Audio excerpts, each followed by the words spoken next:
Tere, armsad kiriku- ja laulupäeva külalised.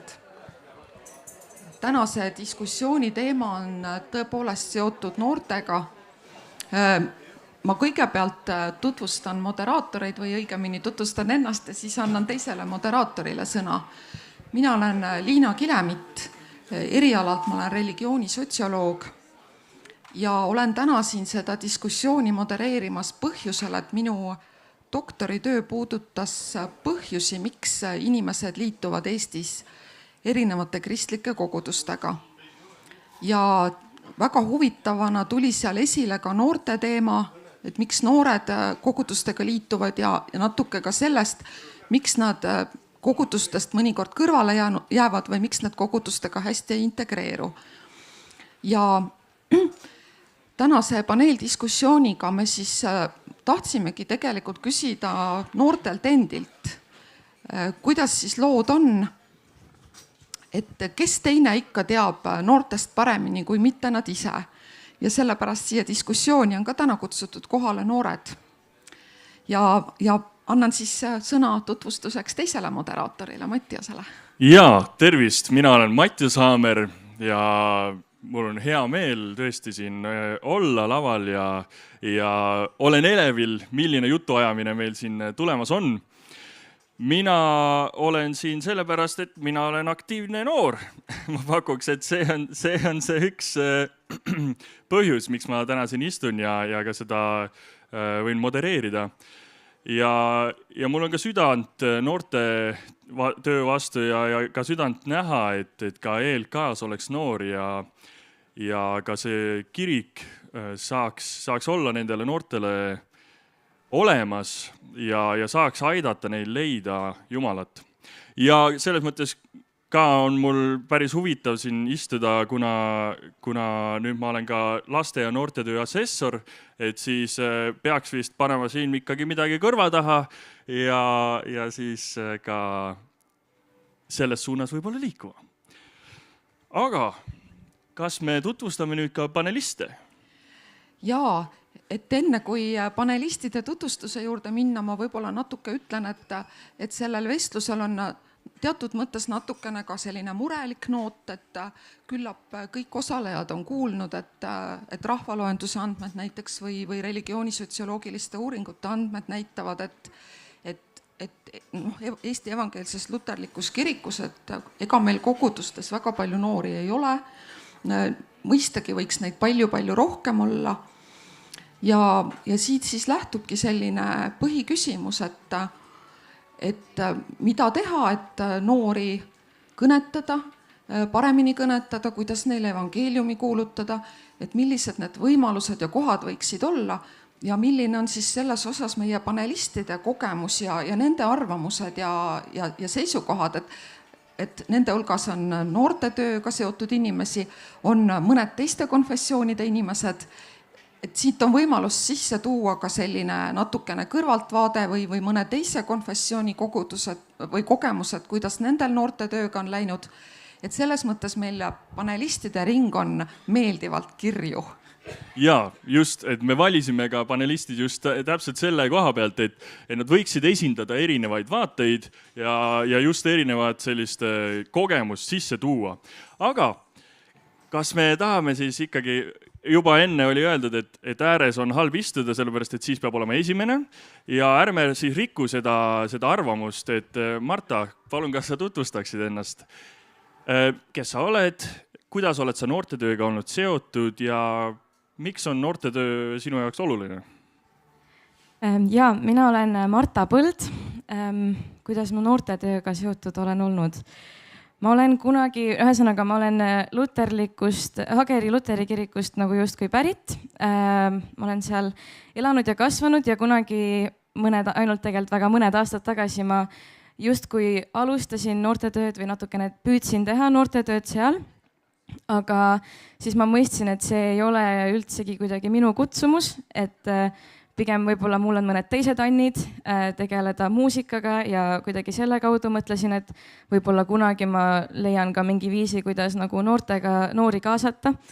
Aga siis üldsegi vabandust, minu teed viisid mind hoopiski katoliku kirikusse ja seal otseselt noortetööga ma ütleme nii, et mul on hoopis teine kogemus, hoopis teistsugused arvamused, vaated ja need kuidagi mu nagu arvamused ja mu süda kuidagi sai, ma ütleks kuidagi ümber kirjutatud, et ma nagu kuidagi kõik muutus ja mul kuidagi hoopis rahumeelsem arvamus kogu nagu noortetöö osas on olnud ja ühesõnaga meil siis katolikus justkui võiks öelda justkui ei ole noortetööd, aga mulle tundub, et see on lihtsalt hoopis teisel kujul kui see, millega ma olen harjunud protestantlikes kirikutes võib-olla, et ma sattusin hästi palju ka vabakoguduste, baptistide hulka laagrites ja jah, niimoodi vist. Aitäh! Nii, järgmisena Herkis, samad küsimused sulle. Jaa, et mina olen Herkis Roosimaa, nii nagu juba siis öeldud oli. Olen Hiiumaa kristliku missionikoguduse liige ja pastor ja see kuulub siis täna Baptistiliitu. Noortega seotud olen ma ka üpriski tihedalt olnud juba varakult, et ma olen noorte töös olnud hästi erinevatel kohtadel. Ma ei ole, olen olnud ka noortejuht, tuli meelde, tahtsin öelda, ei ole olnud, aga üpriski aktiivselt tihti kaasas seal olnud ja ma alustasin noorte tööga aktiivselt, kui ma olin kuskil 14-15. Et siis ma panustasin aktiivselt kaasa alguses Hiiumaal, siis käisin ma välismaal korraks, sealgi töötasin noortega ja Tallinnas nüüd täna tagasi Hiiumaal. Ja noortega olen siiani puutun kokku. Et täna tulin ka Baptistiliidu suvepäevadelt, kus samamoodi on siis piiblipäevade festival, mis on tuntud noorte seas, kristlike noorte seas ja sealgi eile olin, nii et ikka kuidagi tõmbab sinna noorte poole ka. Ja sa, kas ma sain ka õigesti aru, et sa töötad ka noortega tänasel päeval? Jah, see on hea meenutus.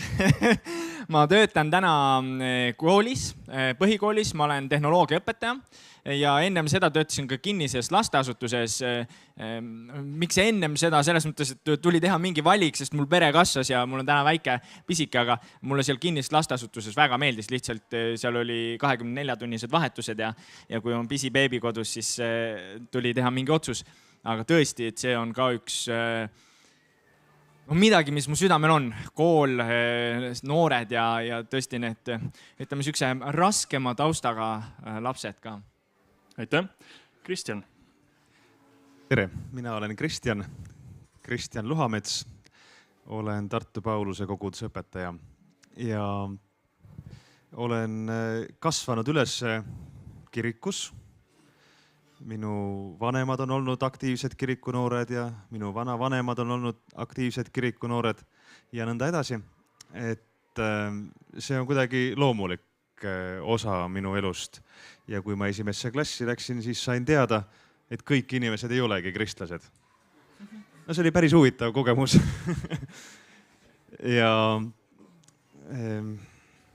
Aga ma ei hakka sellest väga pikalt rääkima praegu. Niisama loomulikult on asjad edasi liikunud, olles ise noor. Mul üldiselt on meeldinud osaleda igal pool. Ja olen noorena osalenud kiriku noorte töös ja hiljem, mulle ikka meeldib osaleda, aga siis tuleb leida mingi põhjus, miks osaleda. Ja sealt siis lapsed, jah? Jah, ühesõnaga keegi peab ju noortetööd ka tegema. Nii nagu muude töödega, igat tööd on vaja teha. Ja siis, kuna noortetöö on tavaliselt üsna raske töö, siis seda ei taheta teha. Tahetakse midagi lihtsamat teha. Ja siis ma vaatasingi, et neid vaimulikke ei olegi nii palju, kes tahaksid teha noortetööd. No keegi peab ju tegema. Aitäh. Madis. Jah, nimi Madis Kask, olen siis Luteri kiriku missionikeskuse töötegija, täpsemalt siis Plussmeedia või kristliku noortemeedia Plussmeedia siis siuke, eestvedaja võib nii öelda. Koos meeskonnaga me seda eest veame. Ja jah, ja olen siis noortetöös panustanud eelkõige Rannamõisa koguduses tükk aega noortetööd tehes. Ja siis ka näiteks Luteri kiriku piiblia missiooni kursuse meeskonnas, et siin üle vist 10 aasta käis piiblia missiooni kursus Luteri kirikus ja mõned aastad ma seal meeskonnas ka sain panustada. Ja lisaks veel olen noortetööd siin-seal teinud nii-öelda eri kogudustes ja ka vist isegi 2 aastat, kui ma olin Luteri kiriku liige, tegin ka Oleviste koguduses, juhtisin ühte noorte sihukest, selle nimi oli Intro ja siis sinna kuulusid nagu siuksed nooremad noored, kes veel nii-öelda päris noortekatel ei käinud, siis ma sinna ka natuke panustasin. Väga tore. Aitäh. Nagu näha, siis on meil inimesed siin päris pikkade kogemustega sellisest noortetööst ja kokku puutunud. Ja ilmselgelt siis te olete palju ka rääkinud ja mõelnud selle koha pealt ja siis tulebki küsimus, et milline oleks ideaalne kirik noorele? Mis seal võiks olla, mis seal ei võiks olla, aga teeme niimoodi, et ärme siis enam Martast alusta, et siis ta ei pea ja Herkis nii vabalt andis selle mikri ära, alustame siis sinust, Herkis. Hea küll, see kõige hirmsam küsimus, mida üldse siit oodata võis. No seal peaks olema Jeesus ikkagi, et selles mõttes Jeesuse keskne, sest ma ütlen, et ega rohkem ma ei julgegi öelda tegelikult mingil määral siin, sellepärast, et piibel õpetab väga selgelt täna, et ainus tee ja tõde ja elu on läbi Jeesuse ja sellepärast ma ütlen seda. Nüüd, kui palju seal noori või vanu peaks olema, siis ma usun, et selles mõttes iga kogudus natuke on oma nägu, iga kirik on oma nägu.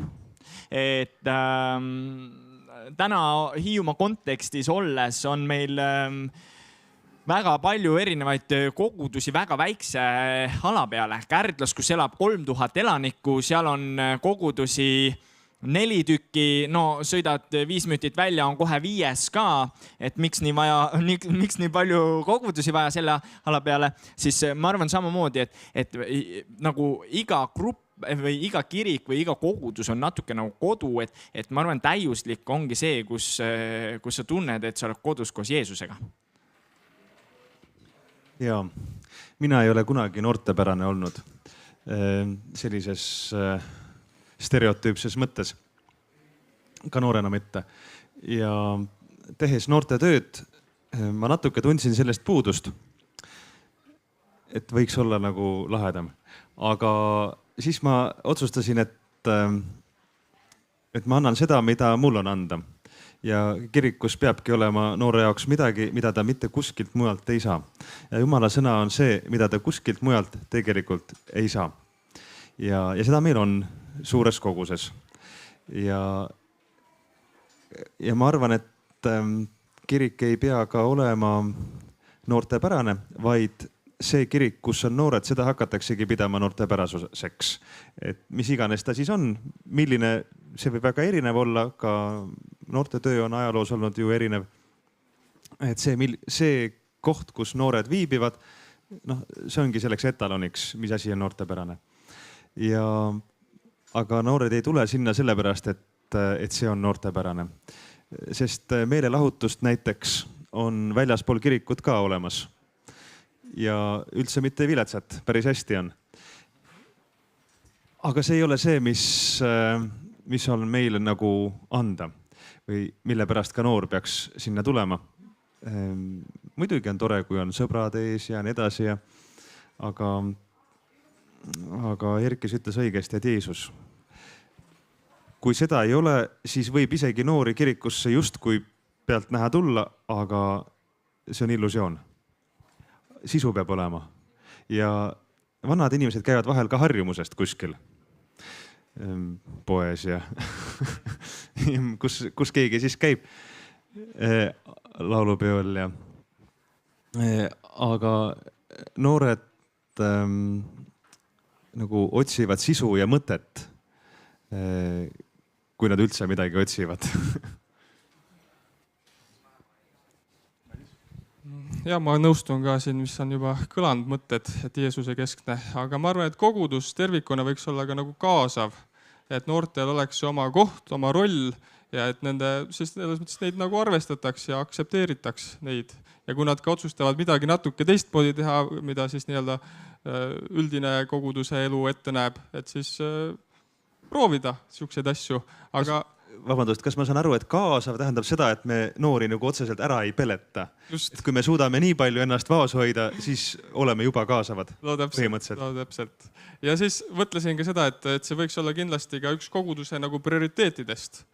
Et kui ikkagi kogudus tahab, et seal noori oleks, et see siis oleks ka selgelt sõnastatud ja ka nii-öelda kõrgematel tasemetel, siis jah, et see on meie prioriteet, on noorte töö ja kuidas me sinna panustame ja mis need nii-öelda strateegiad ja et ei oleks lihtsalt, et see noorte töö, et et kui meil mõni noor tuleb, las ta siis teeb seda natukene aega, nii palju kui jaksab, aga et tal ikkagi oleks see tugivõrgustik ja struktuur seal ümber, kellele siis toetuda, kui läheb natuke motivatsioon kaob ära või siis lihtsalt tulevad uued eluetapid. Ja et oleks lihtsalt keegi, eks ole, pastori näol või juhtkonna näol, kes siis teda nii-öelda mentordab selle kogu protsessi vältel, et ma arvan, et need on väga tähtsad. Ja mu esimene mõte oli ka tõeline, et kirik võiks olla hästi-hästi nagu tõeline. Hästi, seal on sisu, et just see, nagu ütles Herkis, et Jeesus ja Jumala keskne ja et tõesti, et ma näen, kui ma tulen, et kõik need inimesed, kes seal midagi teevad või et kõik see asi on suunatud ainult Jumalale. Et me ei tee seda mitte kellegi teise jaoks, vaid meie kõigi südamed ainult armastavad Jumalat ja me teeme seda kõike armastusest Jumala vastu. Ja see on nagu see, mis ma arvan, on lihtsalt, et see kõik oleks väga tõeline, sest et meie maailmas on väga vähe, mis on tõde ja mis on tõeline ja mis nagu püsiks, aga see armastus, mida me kirikust saame, ju püsib. Ja see on see, mis nagu noort ka hoiab või miks ta tuleb, ma arvan, mitu korda ja jah, et tegelikult minu meelest ka see on hästi tore, kui on näha väga palju erinevaid inimesi kirikus, et on eri vanustes, et on vanemaid, on peresid, on lapsi, on noori, et see kuidagi ka väga julgustab, et me näeme, et see päriselt on elu andev või et see on päriselt nagu, see muudab inimeste elusid ja kuidas inimesed elavad ja nad teevad seda kõike armastusest Jumala vastu. Ja just see nagu muutuski, kui ma läksin katoliku või kuidas ma sain aru, et mingit noorte tööd minu jaoks ei olnud absoluutselt vaja.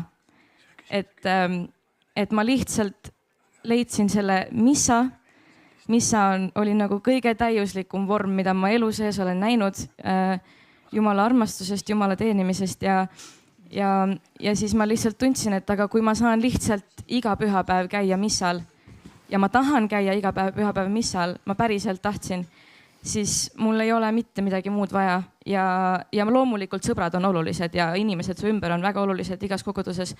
Aga lihtsalt ma tundsin, et mul tegelikult lisaks ei ole midagi muud vaja otseselt, sest et saab alati rääkida nagu oma sõpradega, kelle sa ikkagi kirikust ka leiad ja nii, aga otseselt lisaks midagi nagu ei olnud vaja. Ja see mulle nagu väga kuidagi, esmakordselt nagu tundsin sellist selgust. Ja nii et jah, kuidagi see, et see on väga tõeline, see ilmselt on see, mis kutsub noori. Ma veel kommenteeriks, et kui mõelda nagu selles mõttes ma usun, et täiuslik kogudust kui sellist ei ole, aga mingil määral nagu, mis on see täius, on see siis, kui kogudus suudab, nagu ma ütleks, kogudus või kirik terviklikult suudab inimesel nagu kontakti saada Jumalaga. Et mitte ma ei ole nagu seal, ütleme siis Vanast Testamendist me loeme, et mitte, et me oleme ainult preestrid seal ees ja kõik tuleb meile, vaid et me saame olla ühed vahendajad või aidata nagu saada Jeesusega otse kontakti. Ja ma arvan, et isiklikult ma tunnen, et see oleks nagu üks koht, mis loob selle täiuse, et nii nagu sa ütlesid, see missa, et ma sain sealt nagu tundsin, et see oli minu jaoks. Mitte ei olnud see, et ma läksin sinna, et siis see orelimängija mängis ilusti ja sellepärast vaid kuidagi, inimesed tõenäoliselt olid seal vahendasid seda asja, aga kuidagi isiklik suhe, ma arvan, ja see oleks see, mis mind nagu kõnetaks kõige rohkem. Võin ma midagi lisada veel ruttu, et lihtsalt, ja teine asi, et kirik väga hästi ise teaks, mis nad on või kes nad on ja et kõik see oleks nendele endile väga selge, et kui noorel tekib küsimusi, siis ta ei saaks 7 erinevat vastust, vaid ta saaks ühe selge ja hea vastuse, mis on ka tõde. Aitäh, et panelistid rääkisid siin nagu kõige olulisematest asjadest, ma arvan praegu, aga ma teeksin väikese kõrvalepõike oma teadustöö juurde. See nüüd puudutab rohkem noorte arvamusi selle kohta, mis kogudustes võiks olemas olla või mis neile nagu meeldib. Ja need aspektid, mõned jooksid siit ka juba läbi, et neid nimetati, aga mõned olid just sellised, millele panelistid nagu vastandusid või võib-olla see nende arvates pole õige. Ja sellepärast ma loeksin need ette, kommenteeriksin neid natukene ja siis ma tahaksin, et teie oma kogemustest räägiksite seoses nende aspektidega. Et minu uurimistööst on välja tulnud, et väga oluline on noorte jaoks teiste noorte olemasolu koguduses, et see mõjub noortele nagu kinnitavalt, nad saavad aru, et nad on nagu justkui õiges kohas, et kui ümberringi on ainult eakamad inimesed, kes ja nende vanuserühma kuuluvaid inimesi üldse ei ole, et siis noortel nagu tekivad teatud kahtlused, et kas nad on õiges kohas. Olulised on lähedased, sõbralikud ja soojad inimestevahelised suhted, üldse sotsiaalsed kontaktid, et noored nagu ütleme nii, et vanemad ja keskealised inimesed on nagu üksikumad või iseseisvamad, et noored ikkagi tahavad sotsiaalseid kontakte. Väga oluline on mentori või vanema sõbra olemasolu, kes aitab usuliselt areneda ja õppida, kusjuures see ei pea olema kindlasti vaimulik. Sellest oli eile ka siin ühes ööülikooli loengus juttu natukene. Et selline vanem sõber või mentor aitaks usuliselt areneda ja kasvada, aitaks kogudusse sisse elada. Oluline on väikegruppide ja teemagruppide olemasolu või üldse mingisugused rühmad, mis oleks teatud mõttes madalamaks lävendiks kogudusse sisenemisel. Noortepärased tegevused, mille kohta Kristjan ütles, et neid nagu ei ole olulised, neid ei ole vaja. Siis muusika teema, millest natuke siin lõpupoole pikemalt räägime.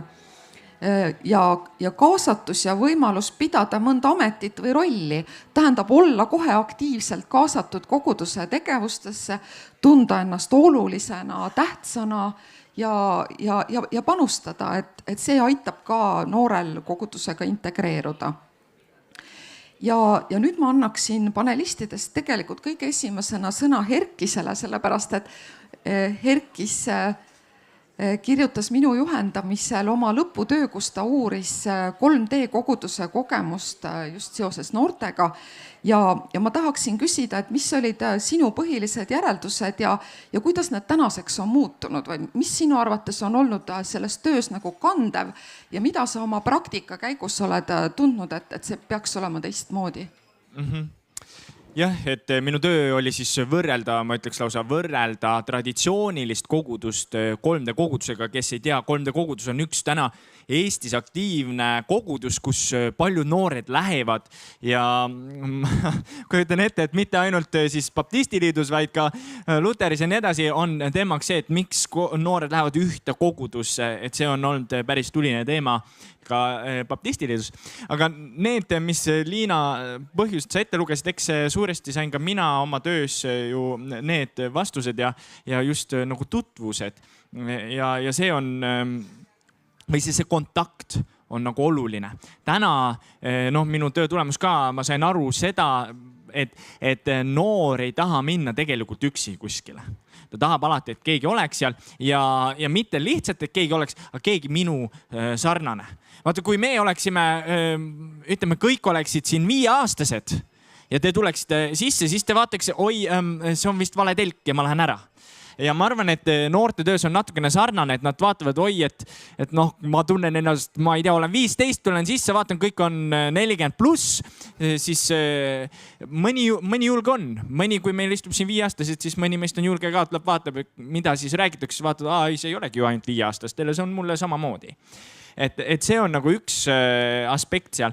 Aga mis on nagu muutunud, see on väga põnev. Eile ma kuulasin siis ka paneelvestlust, kus rääkis Laura Põldver, endine Remmel, ma võin perekonna nimega nüüd siin eksida, aga et tema on siis täna 3D koguduse juhatuses ja ta ütles, et üks asi, mis on nagu täna, mida nad peavad siiski õppima. Neil on jätkuvalt palju noori ja tänaseks tänu Jumalale ka vanemaid inimesi. Aga ta ütles, et siis parafraseerin, et me peame armastama või õppima armastama ka vanemat generatsiooni. Ja see on midagi, mis oli väga põnev, et me peame õppima armastama vanemat generatsiooni, noored. Ja ma arvan, vastupidi on samamoodi, et ka kui me oleme vanemad inimesed, siis me peame mõnikord õppima armastama. Jah, oma lapsi ma suudan armastada, aga jälle mulle väga meeldib Piiblisse vaadata ja kui ma vaatan, mida Jeesus ütles, ta ütles armastage oma ligimest ja ligimene ei ole täiskasvanud inimene või ei ole laps, vaid ligimene on tõesti siis minu usukaaslane või me teame seda tähendamissõna sealt.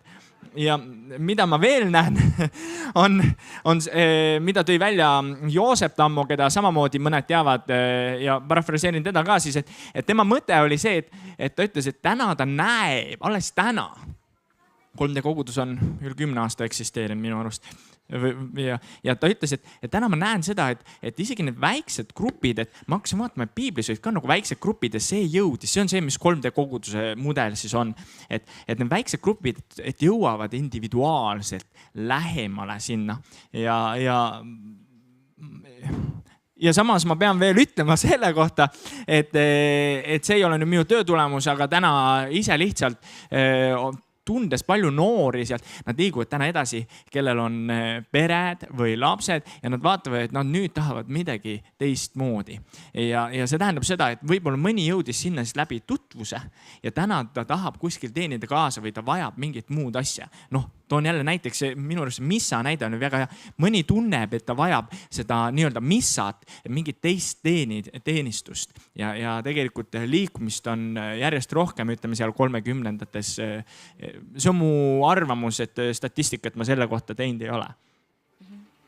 Ja, et ma kohe kommenteerin, et statistikat selle kohta ei olegi, aga minu uuringust, mis oli küll suurel määral ka kvalitatiivuuring, tuli küll välja see, et kaasaegne inimene on nagu avatum sellisele liikumisele, et see mõistmine ongi natuke teistmoodi. Inimene näeb oma kogemuse keskmes isiklikku usulist arengut ja kui ta tunneb, et seda mingis koguduses enam ei toimu, siis ta üsna kergelt liigub edasi. Ja ma siin kohe peaksin ütlema ka seda, et seal sellest minu tööst tuli välja ka see, et ikkagi mitte lihtsalt see, et nüüd noored seal, vaid isiklik suhe luuakse. Ja see on ka, ma arvan, nagu vahe on ju, et me teame, et kui ma lähen kooli, seal on kõik minu vanused seal ühes klassis, aga kui minuga suhet ei looda, siis mul seal klassis ei ole tegelikult hea olla.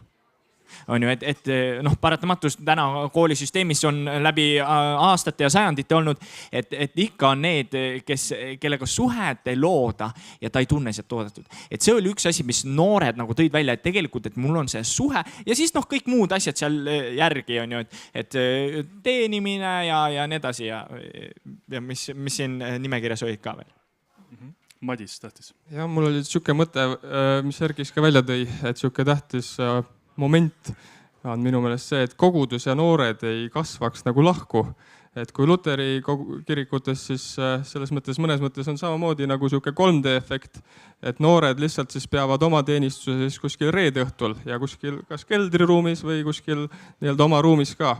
Et nagu selles mõttes kogudusega neil siukest väga suurt kokkupuudet paljuski kahjuks nagu ei ole ja ma arvan, et see on ka vist niipidi, et noortel on vist raske kutsuda nagu kogudust nagu enda juurde, et tulge siis kõik sinna keldriruumi reede õhtul kogudus kokku. Aga ma arvan, et vist need põhise võtmekoht on seal, et kuidas siis nagu kogudus kutsub ikkagi noored nii-öelda enda juurde ja leiab siis nendele nagu siukest rakendust ja tegevust. Et ma arvan, et äkki saame selle punkti peale siin ka natuke koos mõelda ja äkki leiame mõne hea lahenduse. no ma kohe siis kommenteerin, et võib-olla noh, nende koguduses on ka, ma ise ei ole sealt kogudusest, aga ma suhtlen paljude nendega, et tegelikult ma arvan, et see on üks asi on õige, et kokkusaamine, terve koguduse kokkusaamine on nagu hästi oluline. Teiseks, noh, me peame aru saama, et see ei ole mitte noorte töö, vaid see on koguduse töö, et see on iga pühapäevane asi, mis nad teevad, noh, reede saab ka olla muidugi, aga lisaks pühapäevale siis saadakse eredeti kokku, aga see on üks ja sama visioon kogu aeg ja see oli keegi, ma ei mäleta, kes siin ütles ka, et kogudus teab, mida ta teeb, et see eesmärk on oluline ja ütleme, see on nagu see, mis nende kogudusel on, neil on üks visioon ja kõik käivad selle visiooni järgi. Kõigil on täpselt sama siis see piibli sõnum, noh, ma arvan, et see on üks asi, mis toob ühtseks, aga samas on seal tõesti jälle toon nüüd natuke vanemad välja, nemad ütlevad, ma tahaks iga pühapäev näha oma koguduse liikmeid kõiki. Nendel on kord kuus, kui ma ei eksi, et saavad kokku. Võin ma ka lisada, et ma tahtsin seda sama öelda, et see oli üks põhilisi asju, mille peale ma tegelikult hästi palju mõtlesin, kui ma ise veel olin nagu protestantide kirikus, et tihti need üritused toimusid reedeti, aga pühapäeval ma neid noori nagu kirikus ei näe. Või siis, või näiteks mul on ka mõned sõbrad 3D-st ja ütlesid ka, et meil pühapäeval jäi ära, sest keegi ei saanud teha, aga et me tegime siis esmaspäeval nagu. Ja siis ma mõtlesin ka, et aga kas eesmärk ei ole nagu iga pühapäev, just et me pühitse pühapäeva nagu, et noh, et kuidas see nagu, mis nüüd ikkagi kõige olulisem on, et ühesõnaga, et see oli üks põhiasi, mis ma ka mõtlesin, et kuidas me ikkagi kogu kogudusega kokku saaksime või noh, et see iga pühapäevane teenistus oleks nagu päriselt oluline ja et me kõik tahaksime seal ka käia ja siis, aga need teised asjad, et suhted tõesti on noore jaoks väga olulised, et sellega ma olen täitsa nõus, et nii see üks mentor või vanem nagu koguduse liige on, ma ütleks, on väga oluline, see võib ajas muutuda muidugi ja oma vanused on ka täpselt kinnituseks, isegi kui sa nendega ei suhtle, siis tegelikult on see tore kinnitus, et on veel, aga samamoodi on julgeid, kes siiski ka näevad, et olgu vanemad, aga mind nii kutsub, et Jumal kutsub, et ma ei saa ka teisiti, et ma pean siin ikkagi olema. Et tavaliselt vähemalt üks noor ikkagi igal pool leidub. Aga jah, ja mis ma veel mõtlesin, et teenimine oli seal üks punkt, eks ole. Et see teenimisega on ka niimoodi, et see on oluline, aga see võikski olla väga selline, et noore enda initsiatiivil, et aga nüüd ma tunnen, et ma tahan Jumalale midagi teha veel või Jumalat päriselt teenida ja siis on võimalusi alati, et kuidagi osaleda nagu koguduse töös ja jah, vist enam-vähem sai. Sa tahtsid? Kas Kristjanil on ka kommentaare? Minu kõrv püüdis Kristjani jutust sellise lause, et noorte tööd ei taha ju keegi teha. Et see on nagu nii raske, et kas sa palun kommenteeriksid seda? Ma ei oska seda kommenteerida. Miks ometi? Ma ei tea. Kõik tegelikult on ju ka kuskil põhikiri või kirikuseaduslik kirjas, et vaimuliku kohustuste hulgas on noorte töö. Miks nad ei täida oma kohustusi? Ma ei tea, ei taha ka kommenteerida. Kas see on raskem kui teised koguduse töövaldkonnad? No muidugi, sellepärast, et vana inimesega on palju lihtsam tegutseda. Vanem inimene, tal on oma harjumused, ta on kannatlik, ta jaksab kuulata pikka juttu. Ta juba ise mõtleb võib-olla nagu sellistele teemadele. Ta on minu suhtes hästi heatahtlik, siis kui mul välja ei tule see rääkimine ja siis ta ikka kuulab ära ja siis, kui veel pensioniga tuleb, siis on aega ka ja see on palju lihtsam. Aga noorte tähelepanu vilksab siia, vilksab sinna. Seda raskem püüda. Siis noh, ta on juba füüsiliselt väsitavam, kui kõiki noortega asju kaasa teha, et vanuritega võidu joosta on palju lihtsam. Näiteks. võib-olla on ka see püsivus, et noortel puudub mingil määral see püsimus mitte merega ainult kiriku kontekstis, vaid üleüldiselt. Võib-olla midagi sellist ka, et nagu Ellen Niidu käest küsiti, et kuidas on olla lastekirjanik. Ja ta ütles, et lastekirjanik peab kirjutama samamoodi nagu täiskasvanutel, aga lihtsalt paremini. Hästi kiiresi. Ja noortetööga sama lugu, et teeme samamoodi nagu kõike muud tööd, aga lihtsalt tuleb teha paremini ja seda on väga raske teha. No nii. Tuli meelde, et selle sama mentorlusega ja sellised suhete loomine, et see on küll hästi-hästi oluline ja mentorlus ka, aga samal ajal seda samamoodi ei saa ega tohiks peale suruda kuidagimoodi. Et mina näiteks võib-olla see nii sõltub inimesest. Mõnel ongi mõne tähelepanu on vaja köita, talle sobib see, et temaga nagu lihtsalt öeldakse, et kuule, ma tahaks suga rääkida ja nüüd räägime. Aga teine jällegi mõtleb natuke rohkem võib-olla ise või kuidagi, et kõigile ei sobi see, et lihtsalt lennata peale. Et võib-olla mina kogesin ka seda natuke liiga palju, et mingeid asju, nagu mulle tundus, et ma olen sunnitud tegema või sunnitud rääkima, et alati ei sobi. Noorte töö on raske ka sellepärast, et noorus läheb ruttu üle. Et vanadus kestab kauem. Mis vanust hakkab vana, tahaks teada? Noh, see on suhteline. See ka muutub. Mind on juba 30 aastat nooreks peetud ja ma loodan, et peetakse ka järgmised 30 aastat. Aga no ütleme, on noored koguduses, aga siis järgmisel aastal lähevad nad kuhugi teise linna õppima, lähevad tööle, keegi abiellub ja nii edasi, nagu šuhti on kõik laiali. Et siis nagu hoida seda liikuvat momenti koos kogu aeg just kui nullist alustades nõuab väga suurt energiat, et sellise vana rasva peal ei saa liugu lasta. Ja. Aitäh! Nii, aga liigume siis natukene edasi ja lähme isiklikuks. Aga sõbralikult isiklikuks.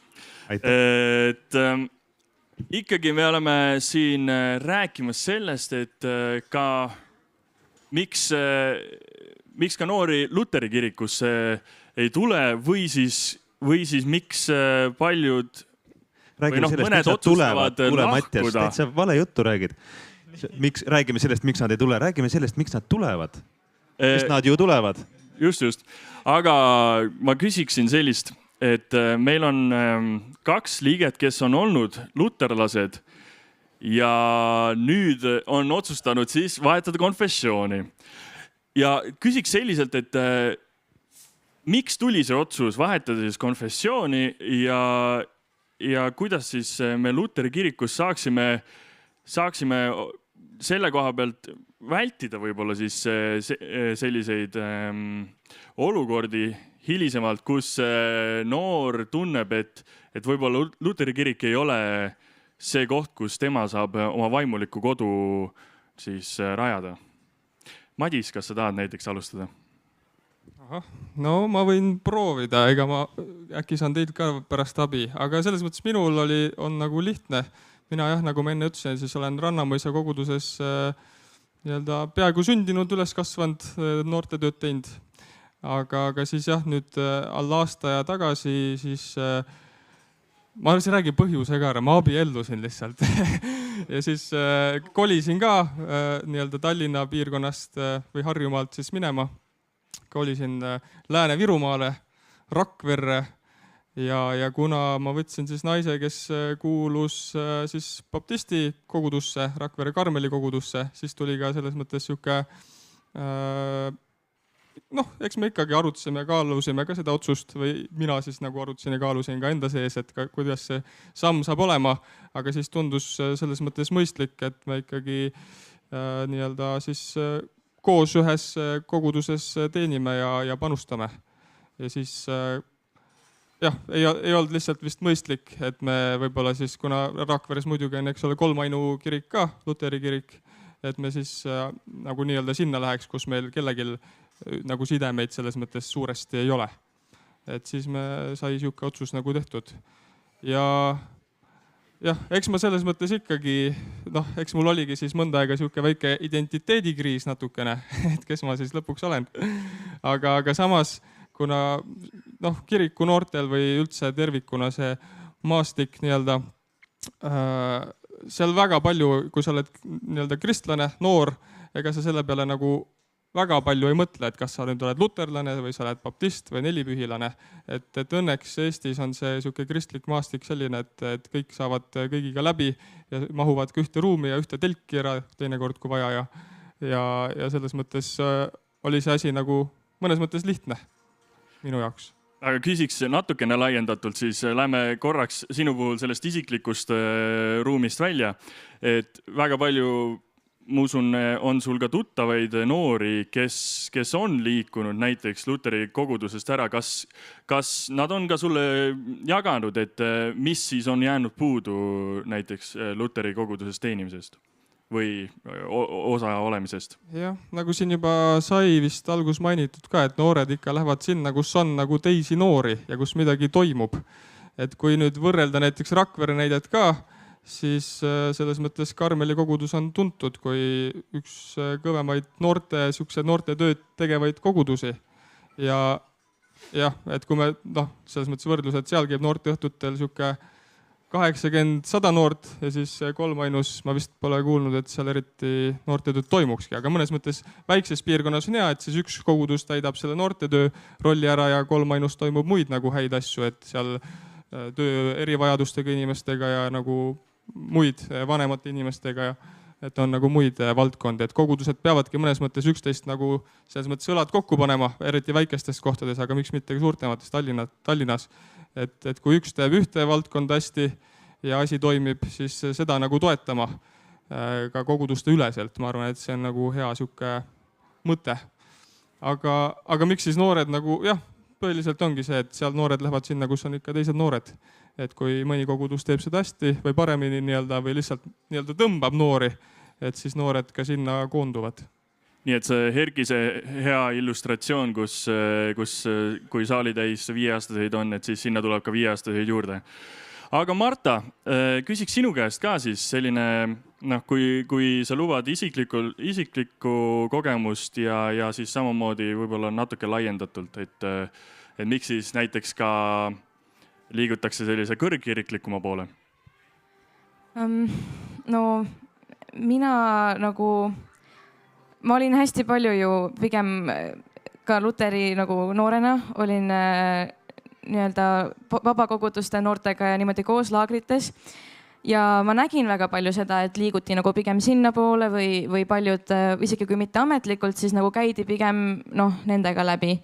Aga ma mõtlesin, et aga miks see siis on või et mis see nagu, et me oleme ikkagi nagu üsna erinevad, et meie pühapäev näeb väga erinev välja. Ja aga kas mina tahaksin nagu, kas ma peaksin ka kuskile minema või kus nagu minu koht on?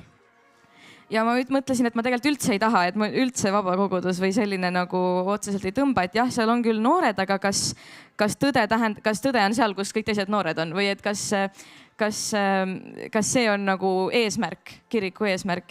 Ja siis ma olin nagu, jah, ma olin üsna kindel, et mina Luteri kirikust nagu vabakoguduse poole ära nagu ei hakka ilmselt minema. Et jah, aga ma ei olnud üldse kursis nagu tegelikult katoliku ega õigeusu kirikuga sellel hetkel. Ma küll käisin VHK-s, aga ma nagu isegi ei saanud aru, et mul oli mitu korda öeldud, et meil siin samas kõrval on ju see kirik ja seesama kirik siin. Ma polnud seda kirikut kunagi isegi näinud. Ja ma küll kõndisin sellest iga päev praktiliselt mööda, aga millegipärast ma ei märganud seda, kuni siis mingil hetkel meil toimus seal midagi päriselt. Peeter Pauli kirik siis. Aga siis meil oli kooliga reis Hispaaniasse, palverännak. Ja siis ma lihtsalt esimest korda kogesin ja nägin missat.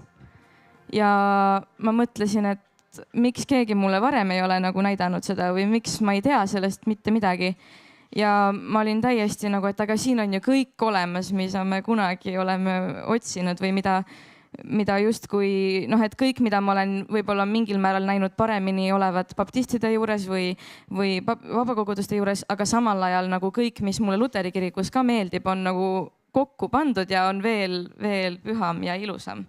Või kuidagi mulle nagu tundus, et hästi-hästi loomulik, väga inimesele nagu hingele sobiv koht, väga kodune, kuidagi see kõik oli lihtsalt õige minu jaoks ja lihtsalt mulle tundubki, et võib-olla liigutakse, sest et see on väga nagu tõeline, väga püha, väga selline, et kõik, mis tehakse, sa nagu näed, et me kõik teenime Jumalat, ka preester nagu, et see kõik on väga-väga alandlik ja see selle tõttu on ilus ja kõik need õpetused, mida ma kunagi olin kuulnud, nagu said seal päriselt olevaks ja kuidagi ma tean neid näiteid veel, kes on tulnud, ma kõikide lugusid otseselt ei tea.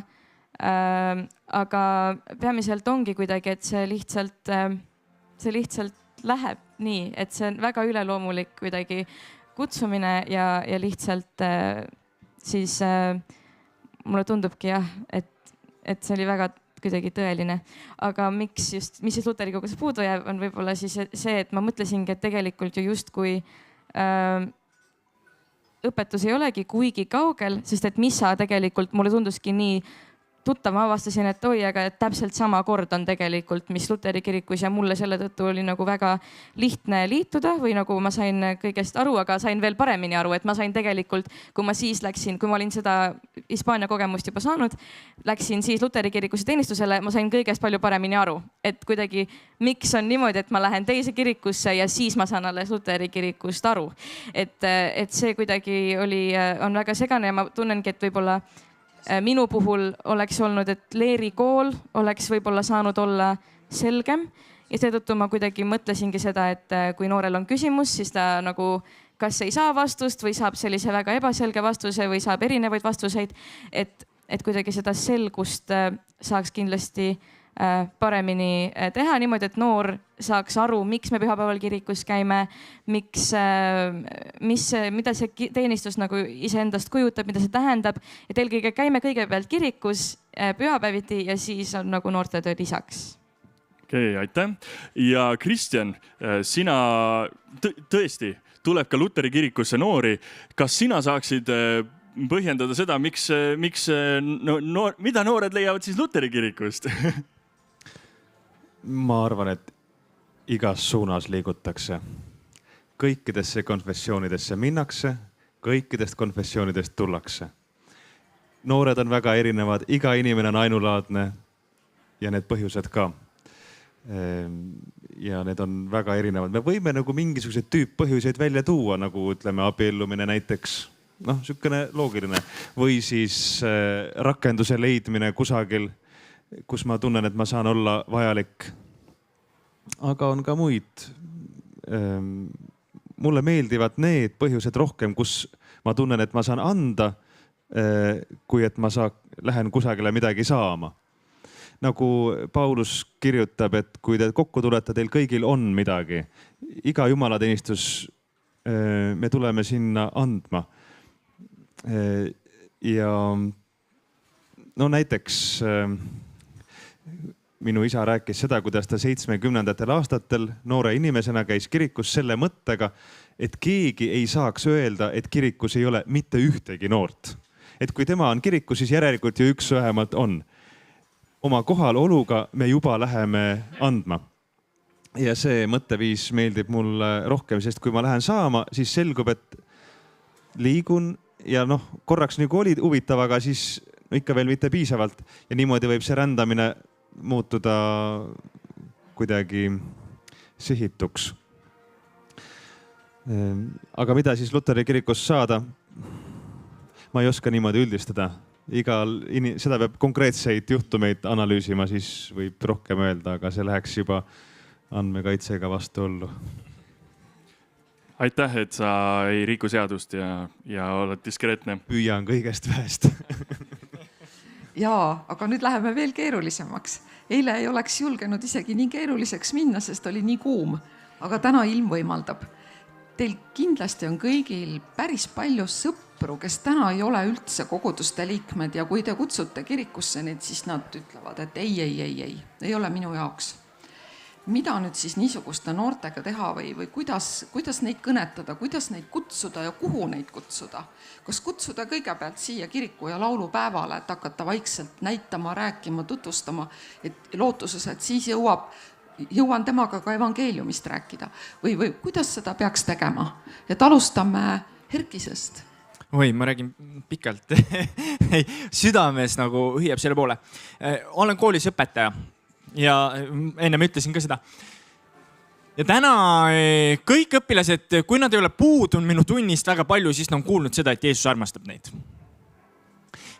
Kõik õpilased on selle vastu võtnud. Ja ma ütlen seda, et nad mitte ei ole ära lükanud. Okei, üksikud on, kes on niimoodi, nad ei ole soovinud kuulata, aga enamus, ma ütlen just enamus ja väga suur enamus küsivad küsimusi. Minu mõned tunnid on möödunud niimoodi, kus terve tund ma vaatan, me ei ole täna midagi teinud, sest ainult küsimus on Jeesuse kohta. Nüüd, mis seal tekib? Ma räägin noortest. Ja mis ainetund see on? See on töö ja tehnoloogia. Tegemist ei ole religiooniõpetusega, aga mis seal nagu tekib, on see, et tegelikult mis ma tunnen noorte seas ja tegelikult ma ei ütleks ainult täna noorte seas, aga kui palju me siis tegelikult ligimest armastame. Me ütleme täna, me armastame Jumalat ja me ütleme teisele ka, et Jumal armastab sind, aga tegelikult me ise ei usu, et Jumal meid armastab. Vabandust, ma nii ütlen, aga tihti see on, meil ei jõua nagu kohale see alati. Ja nendele õpilastele ka, mis ma olen nagu näinud, on see, et nad vajavad kuulda seda, et Jeesus tegelikult armastab, et keegi neid armastab. Ja sealt on, ma ütlen, väga vahvad vestlused tulnud ja kui ma olen kutsunud kirikusse, tähendab, muidugi ma olen kuulnud neid ka, et see ei ole minu jaoks ja enamasti on keskealised või vanemad, aga noored hakkavad väga tihti mõtlema. Ja minu see üks nagu küsimus on see, et kas me äkki kardame liiga palju lihtsalt kutsuda?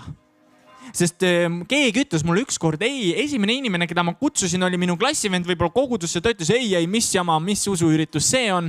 Aga teadmata, et ülejäänud minu 20 või 30 klassikaaslast, nemad on ülimalt huvitatud, aga keegi ei ole neid kutsunud ja keegi ei ole öelnud neile, et ka Jeesus armastab neid. Herkis, kui mina ei olnud veel koguduse liige ja mulle Tartus lähenes keegi elusõnalane ja öeldes mulle selja tagant, et Jeesus armastab sind, siis ma nagu tahtsin peitu ära minna, et see mõjub ju ehmatavalt mõnikord. Ja see on ka tõsi, ma ütlen ausalt, enne kui ma siia jõudsin, hüppasin Olerexist läbi ja ütlesin müüjale, et Jeesus armastab sind ja tema jäi täitsa vait ja mitte ainult vait, vaid silmad käisid. Ja ma küsisin, et kas see kohutab teid. Siis ta ütleb, et lihtsalt, et keegi võõras ei ole mulle varem seda öelnud.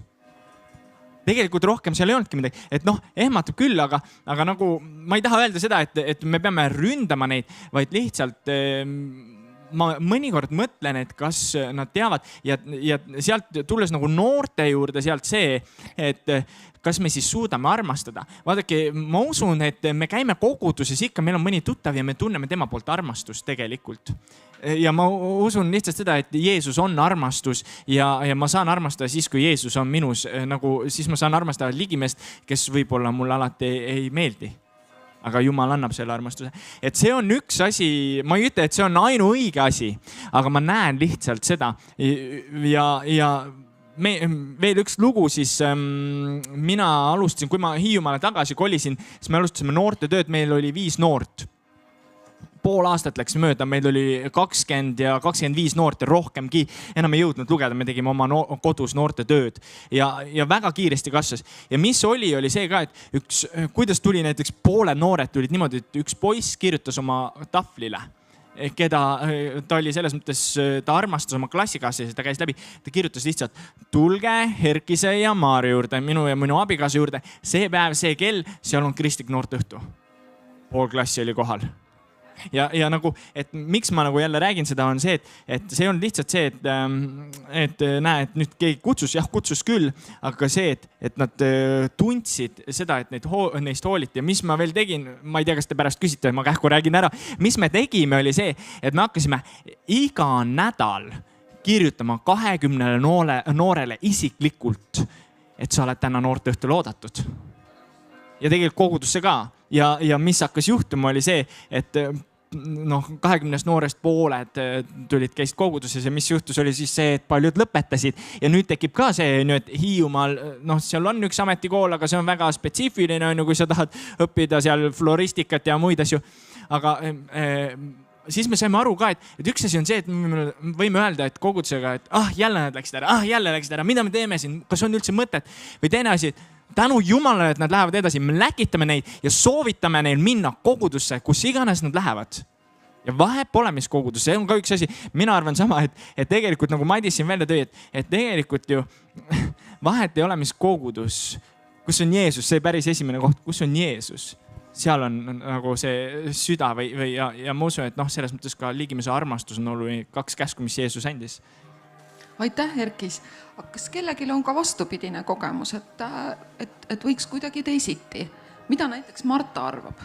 Et kuhu kõigepealt kutsuda noori või kuidas? Kuidas kutsuda? Aha. Kas kutsuda niimoodi otse? Mina kutsuksin missale.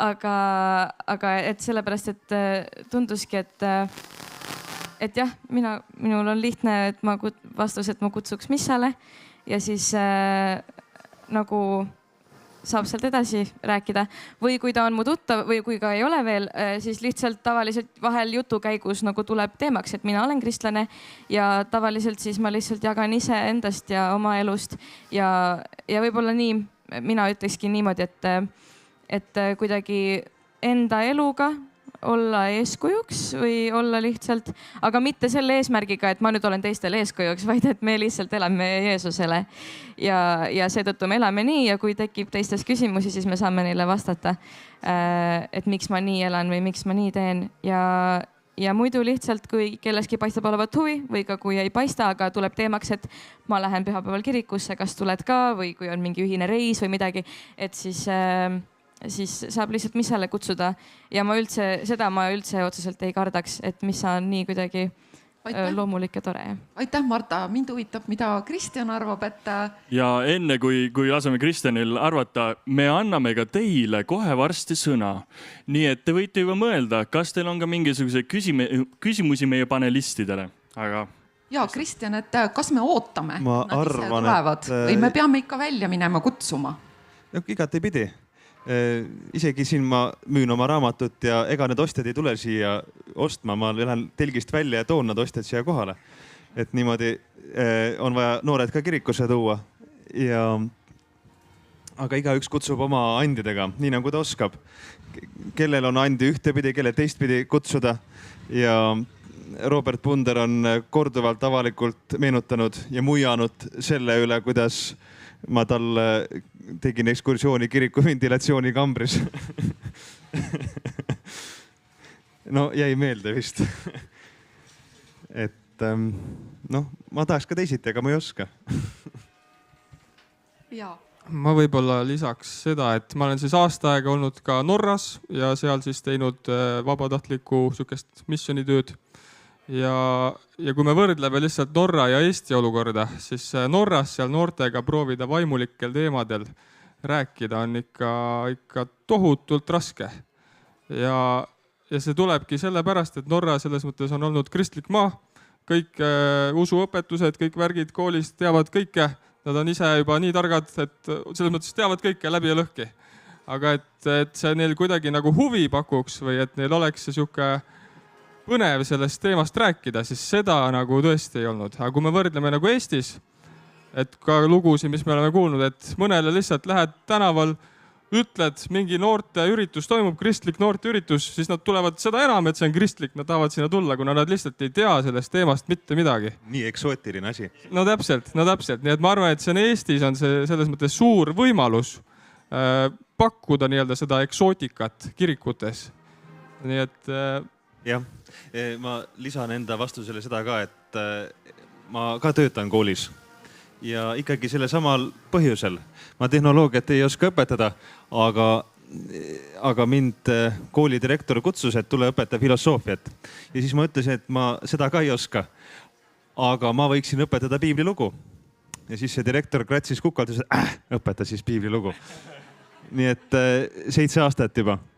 Aga puhtalt missioonitundest, sest ma arvan, et seda on tarvis.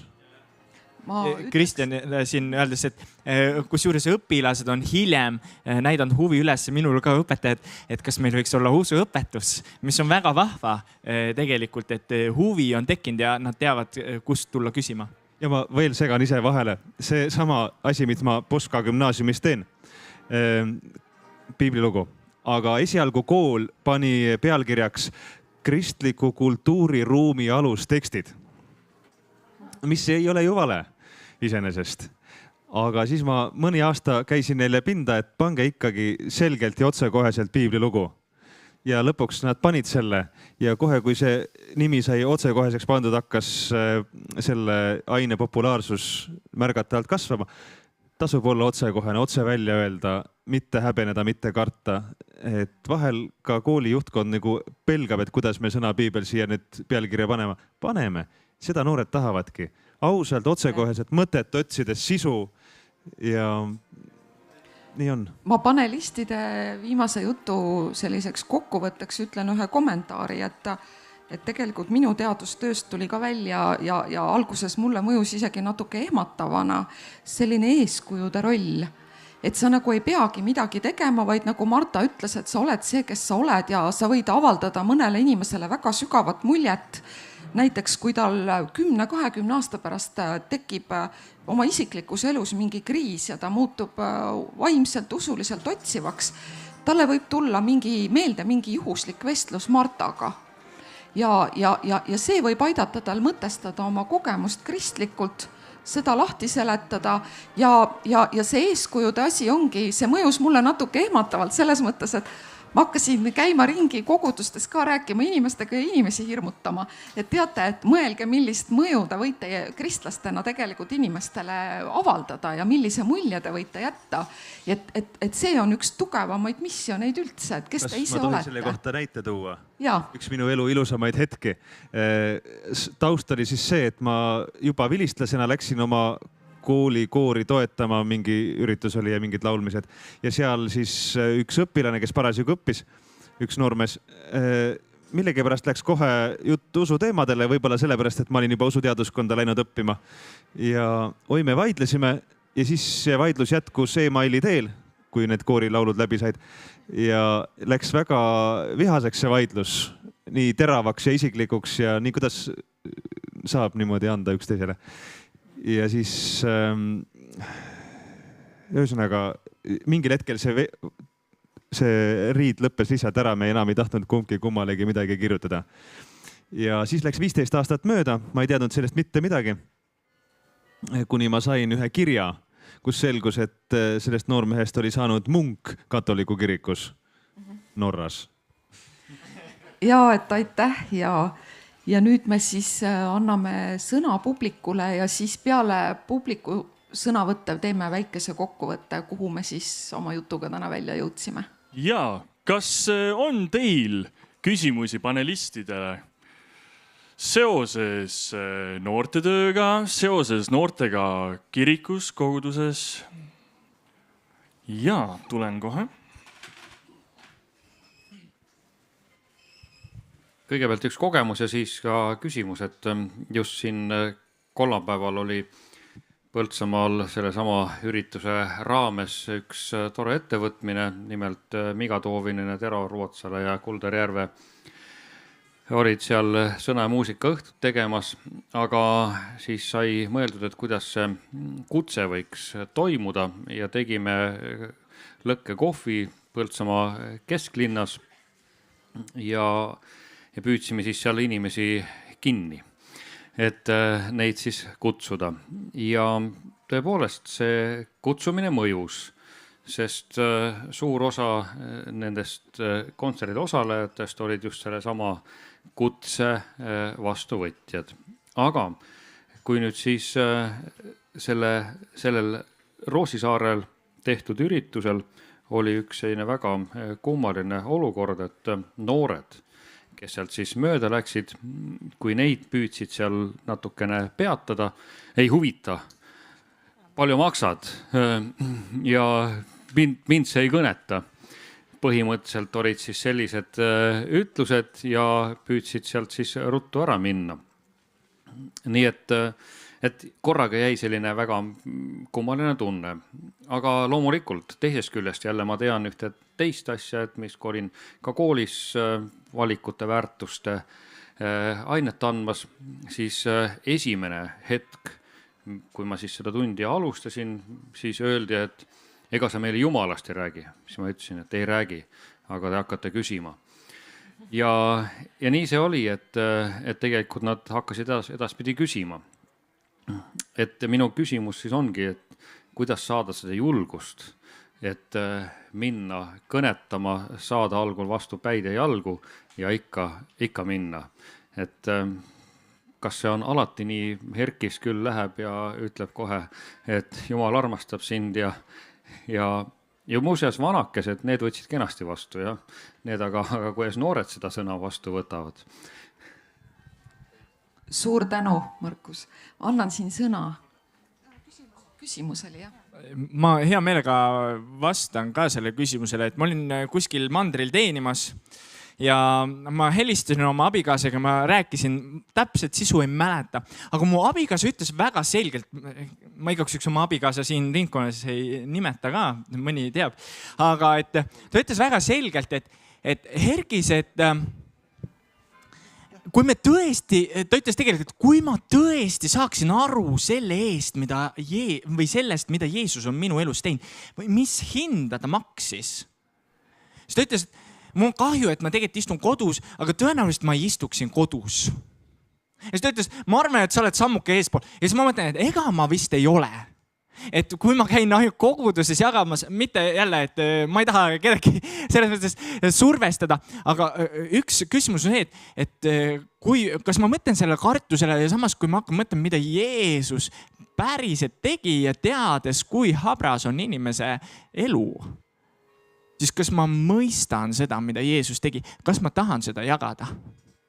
Kas ma tahan, et see on nagu see küsimus, et kui ma tean, et see on ainuke tee, ja see on ainuke õige asi ja siis nagu tekib see, aga okei, oma naabrile ma ei jaga, sest teda ma vihkan.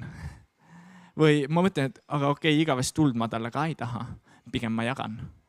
Et see oleks nagu selline, aga see ei ole lihtne, see ei ole tõesti ja tänu Jumalale, kes on võtnud ära minult ka selle hirmu ja täna Oleriksis ka jalg ikka tudises.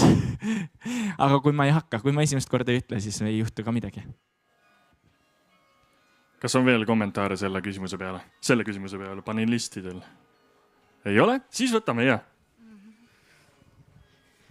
Mina olen Kaili Saku Toomase kogudusest ja minul on olnud üks väga huvitav kogemus, võist siin seista. Hästi huvitav on olnud Martat kuulata ja kõiki teisi ka tegelikult. Ja ma olen kasvanud üles baptisti koguduses, olnud seal 30 aastat oma elust ja ma olen nii tänulik sellele kogemusele. Ja ühel hetkel kuidagi Jumal hakkas mind suunama, osaliselt ka läbi abiellumise ja elukoha vahetuse, aga osaliselt ka lihtsalt ka läbi selle, ma tundsingi vajadust õppida Jeesust ja Jumalat tundma teise nurga alt. Et samamoodi Jumal juhtis mind Saku Toomase kogudusse, mis on Luteri kogudus. Ja ma tõesti ma olen nii rõõmus ja mul on au tunda Jumalat nagu nende erinevate nurkade alt. Ja samamoodi inimesi, kes on nendes kogudustes niimoodi ka täiesti erinevate nurkade alt. Et näiteks ma ei oleks arvanud, et ma jõuan Saku Toomase kogudusse välja praegu. Ja kuidagi Jumal niimoodi kasvatas ja juhtis. Ja praegu, kes on käinud siin võib-olla ülistusõhtutel, võib-olla kes eile jõudis käia või täna hommikul oli siin, et siis võib-olla see muusika ja Jumalale lähenemine ongi natuke võib-olla baptistilik. Aga ma tunnen, et kuidagi selles koguduses ongi nagu Jumal andnud mulle selle töö ülesande ja meid nagu kokku liita niimoodi, laulda nagu sellist muusikat ja teenida inimesi niimoodi ja samamoodi meie pastor on avatud nagu kõikidele muusikavalikutele, mis võib-olla laulame ja samamoodi mina ise ja me kõik, kes bändis oleme, et me oleme nagu avatud kõikidele nagu lauludele erinevatest konfessioonidest, mis meid nagu kõnetavad. Et ja tahtsin lihtsalt tuua au Jumalale selle eest, et me ei pea nagu kartma seda, kui tunned, et Jumal sind ka kuhugi mujale juhib ja tegelikult on nii hea sellest kuulata, et me räägime sellest nagu vabalt. et me ei karda nagu sellest rääkida.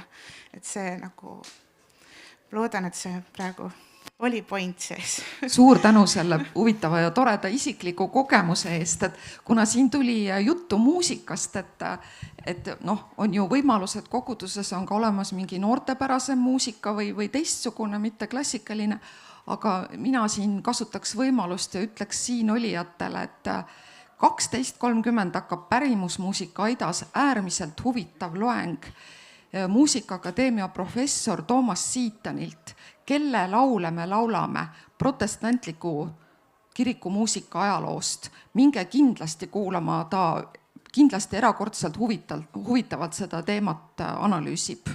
Et lihtsalt üks kõrvalepõige, aitäh! Ja aitäh ja nüüd võtame viimase kommentaari. Jaa, minu jaoks on noortetöö puhul üks selline igipõline küsimus, mida ma ikka olen jaganud ja ikka tuleb seda tilgutada, et kui keegi oskaks sellele öelda ühe ilusa vastuse. Neid vastuseid on öeldud, aga need tegelikult ei kõneta, aga see küsimus on hästi lihtne. Vist viimati olid sina, kellele ma seda lugu rääkisin, nii et sa tead.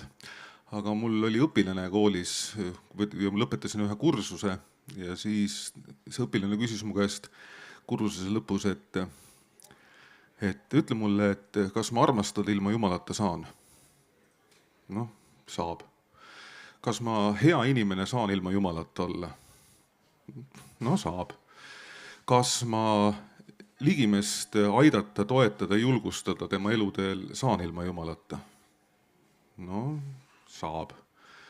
Ja ta esitas mõned küsimused veel ja iga kord ma olin nagu sunnitud tõdema, et saab küll. Ja siis ta lõpuks küsis mu käest, aga miks mul seda Jumalat vaja on? Ta ütles palju otsesemalt, ta ütles, mille kuradi pärast mul seda Jumalat siis vaja on. Ehk siis minu meelest nagu noorte töö puhul veel üldse selline küsimus on selle kohta, et kuidas me saame nendele noortele öelda, et sul on Jumalat vaja selleks, et saada elada. Ja võt, kuidas sa sellele noorele, kui Markus tõi siin selle näite, et noorel mind ei huvita ja nii edasi, võt, kuidas leida see nupp üles, et hakkaks huvituma ja sellest ei aita lihtsalt, sa ütled, et Jumal armastab sind, sest mind ei huvita. Noh, mul on niisama ka hea olla, ma saan kõik oma elus, mida ma tahan.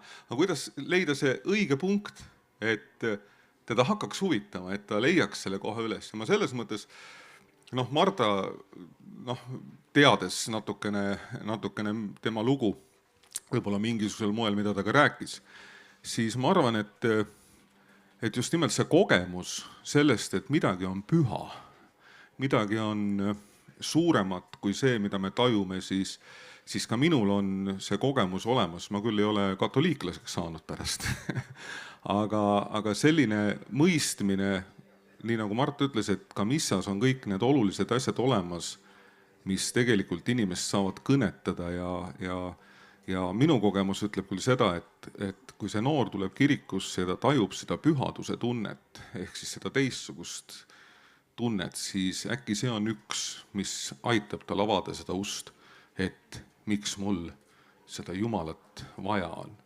See, et see on hea, et Jumal armastab sind, et sa ei läheks põrgusse, siis see teda lihtsalt ei huvita. Ja nii lihtne see ongi, et seal tuleb leida mingi teine lähenemine ja kes oskab vastata sellele lisaks nendele pakutud variantidele, siis võite mulle tulla ütlema. Jaa, aitäh. No nii nagu juba on kõneldud ka, et kogudus, kus on Jeesus, kus on Jumal, kus on püha vaim, et seal sa tunnedki seda pühadust.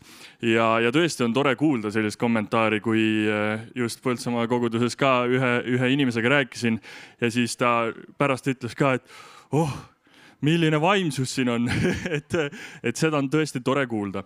Aga Liina, mis me siis kokkuvõtteks tohime öelda siin selle paneeli kokkuvõtteks?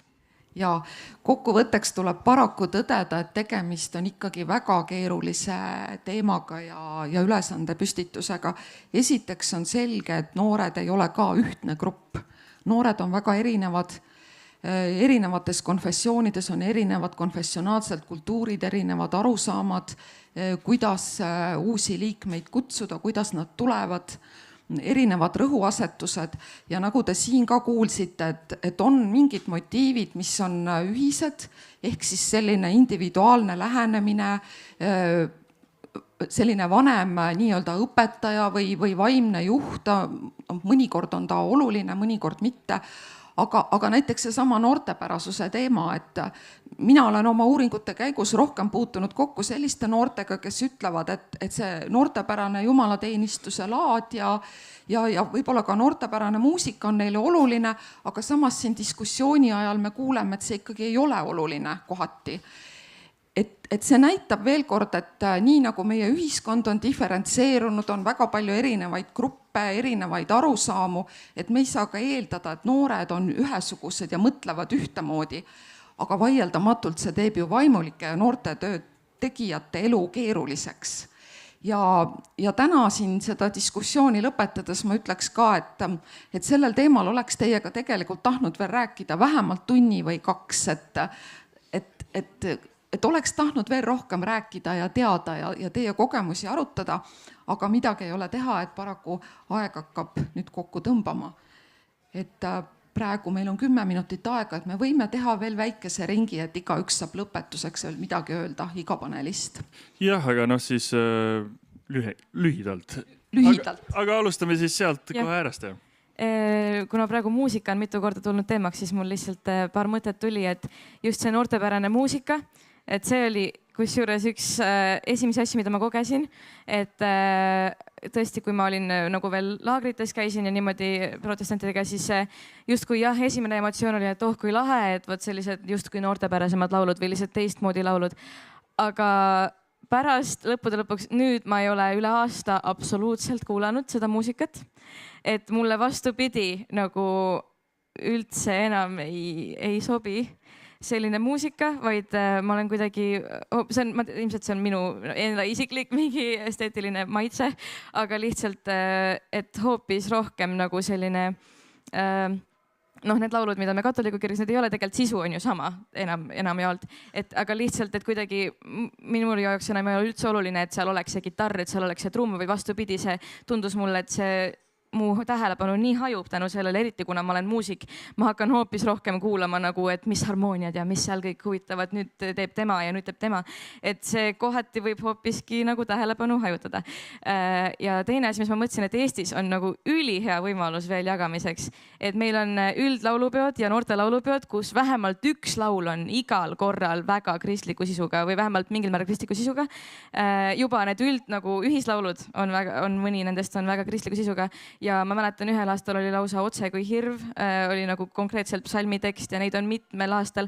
Ja tegelikult see on nagu nii suur võimalus, et inimestel võivad tekkida küsimused ja et me nagu päriselt räägiks ja mõtleks selle sisule ka, mis me laulame. Et siis kooridele tegelikult on väga suur võimalus jagada Eestis. Aitäh, Marta. Herkis?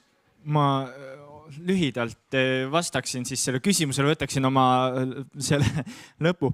Ma arvan, et see, mis te küsisite, et üks asi, mis mina nagu mõistsin ja läbi oma kogemusi ka, et kui ma kutsusin ühed noored Keilas kirikusse ja pastor küsis mult, et kuidas sa kirikusse kutsusid, ma ütlesin ausalt, ma ei reklaaminud neile kirikut. Ma ei reklaaminud neile noorte tööd, mis parasjagu toimus, vaid ma kutsusin neid ütlema, et kuule, et tule kohtu Jeesusega. Aga see sama koht tegelikult ma usun, et siis vastus sellele ja ma ei ütle, et see ainuõige vastus on, ma arvan, vastused on nagu väga palju erinevaid, aga üks asi, mis ma nagu näen, on see, et me ei saagi tegudeks õigeks. Ma näen piiblis seda, et vahet pole, mis me teeme. No me võtame siis, tuleme Vanasse testamenti. Jeesus ütles tegelikult või me näeme psalmidest, ma ei oota teie ohvreid.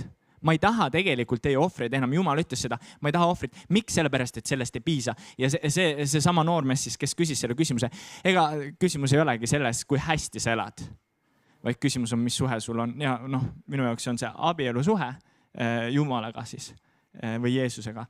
Ja nii palju noortest, jah.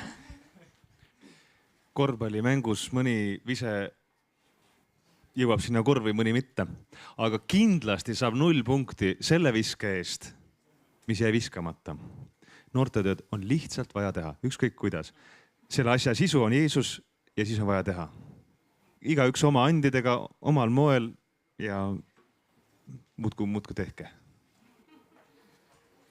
ja Madis. nii, ja ma peab ka siis kuidagi otsa kokku tõmbama.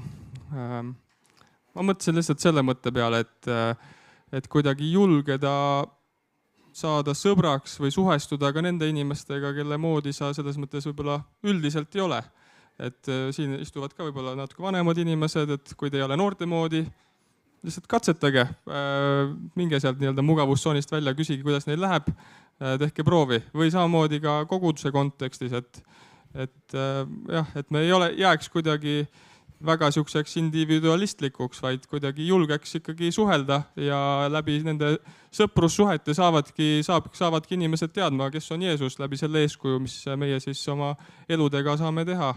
Ja nii, et see siis rõõm üle maa läheks kaugele, nii üle Eestimaa, aga siit edasi ka järgmistesse riikidesse. Suurepärane. Suured tänud teile kõigile, Marta, Herkis, Kristjan ja Madis, et te võtsite selle aja, avasite ennast ja enda mõtteid siin meile ja tõesti palju sai räägitud, palju sai siia vestlusesse pakitud ja ma loodan, et ka teil tuli mingisuguseid mõtteid, mida te saate kaasa võtta. Ma usun, et kõik võib-olla jäänud meelde, aga äkki Eesti Kirik jagab siin salvestust ka, et saate veel üle vaadata mitu korda ja siis loodame, et me saame paremini suhestuda ka noortega. Aitäh ka minu poolt panelistidele ja suur tänu ka kõigile, kes siia kuulama tulid, et teeme meile kõigile ühe tugeva aplausi.